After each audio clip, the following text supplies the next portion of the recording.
Good morning, everybody. Today we are going to study about a modal verb that is may, the past tense of may, might, and must. Three modal verbs we are going to do in this video. First one we have taken up is may. May talks about possibility. The simple meaning of may is it is possible. Let us watch one example. It may rain tonight. That means today night it might rain. This may here acts as helping verb and rain here acts as the main verb. The main process of work, that is main verb that takes place in this sentence is the process of raining. So it has come in what form? It is used in simple present tense form. That is V1. Now, I am not saying that it is definitely going to rain, or I am not saying it is raining at this present moment, nor am I saying that it rains every day. But what I am saying that there is a possibility of rain happening today night. That means when you want to give some special type of feeling, for example, here I am talking about maybe there is a chance, that is possibility. That is expressed through an auxiliary, one kind of margin auxiliary verb that is known as modal auxiliary. This modal auxiliary verb always comes with main verb. The modal auxiliary verb that we have used to express possibility is may. So, first thing that you have to remember is may is always under any circumstance used with V1 form. This is a must know. It is under any circumstance used with V1 form. No exception. So any verb in the present tense form with may expresses one thing, that is possibility. It is possible. That is depicted through this example. Maybe there is a chance of rain. Like this, 2-3 sentences we'll see. It may run fast. There is a possibility that the horse can run fast. He may come tomorrow.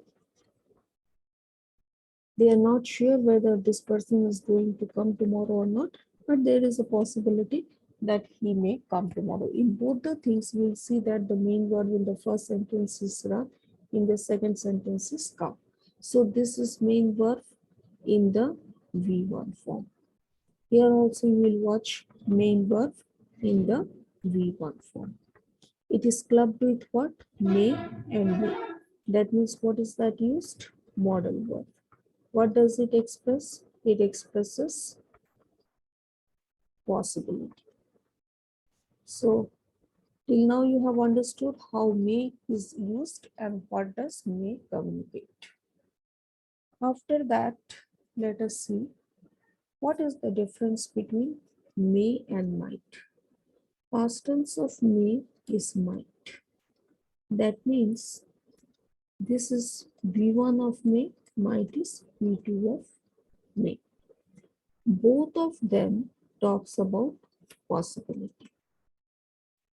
That you have to understand.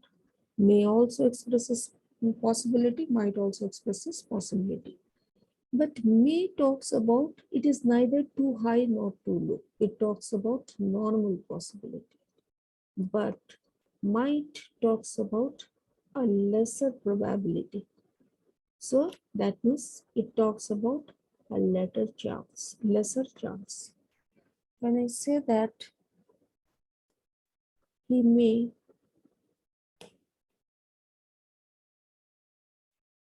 watch the movie tonight. He is running a busy schedule, but he is planning on watching a movie. So there is a chance that if he gets time, he can watch. That means they are talking about a possibility.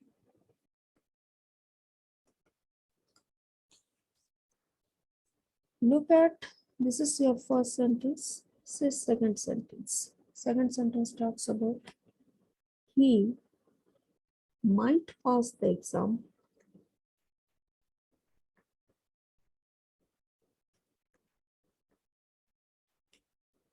but looking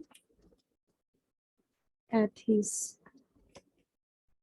result,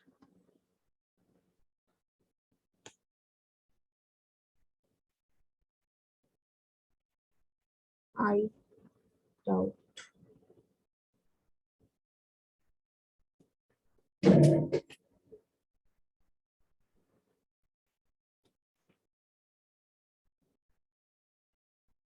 So in this sentence,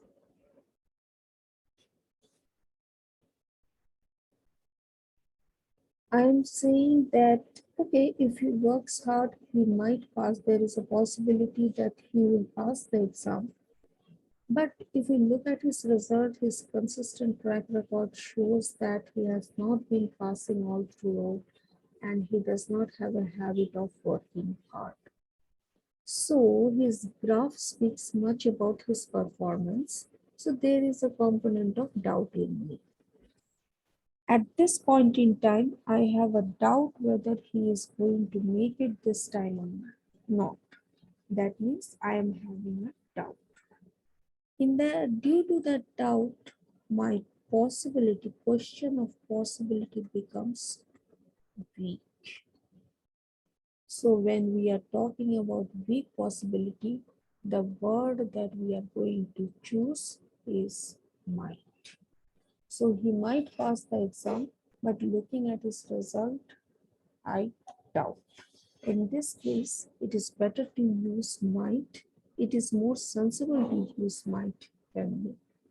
In normal sense, it is okay to use may, like he may do it today. He may finish his task by tomorrow evening. Those things can talk about the right sentences. Looking at this model, must talks about greater possibility on the reverse side. That means this possibility is strong. We must follow the laws of nation. That means I'm talking about it is a compulsion, more on the moral ground. It is a moral obligation that we have to follow the country we live in. We have to follow its rule. There is no choice. It is 100% you have to do it, but when your mind speaks about that, somebody is not forcing you. There might be a penalty charge for not following some of the laws of the nation, but still then must generally talks about any kind of obligation that we have to meet for sure. We must love our parents. They are not 100% telling you. Sometimes it is under force, sometimes it is not under force. But it is a kind of thing that we have to do, that have to concept is given by must. So it is categorized as a moral obligation, moral of the reward. So what you have to notice is again, when you are using this model verb, you have to use this V1. So another thing that you have to remember is must goes with V1. That is 100% applicable. So must has to go with V1. It talks about most probably we have to do it. It talks about moral obligation. Another way of expressing must is it also refers to greater possibility. It refers to greater possibility. Like you watch this sentence. He stays in five-star hotels and travels by air. He must be rich. Now see, we are observing the pattern of this person. One is what? Highlighting these five-star hotels. He travels by air.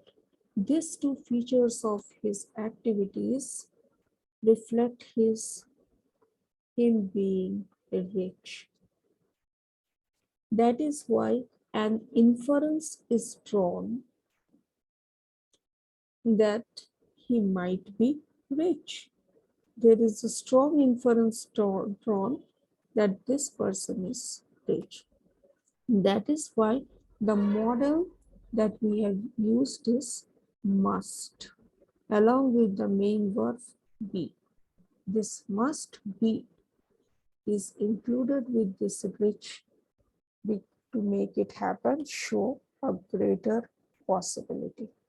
So these are the three ways we use must, where we show mental or moral obligation. We have to do it under compulsion. It is not, it might be under force. Sometimes the law obligates us to do it, so we must do it. Sometimes we make a choice, a strong choice of doing it. In either cases, we use must, but that has to be followed up with V1, that is first form of verb, follow and love, as example in the sentences we used. The third place where we use must is a sentence that reflects a sense of greater possibility. So must has to go with the first form of verb. Again, in this scenario also, he must be rich. When we draw an inference, a strong inference based out of some sentence. So these are the three modal verbs that we have discussed today. I hope the things are clear to you.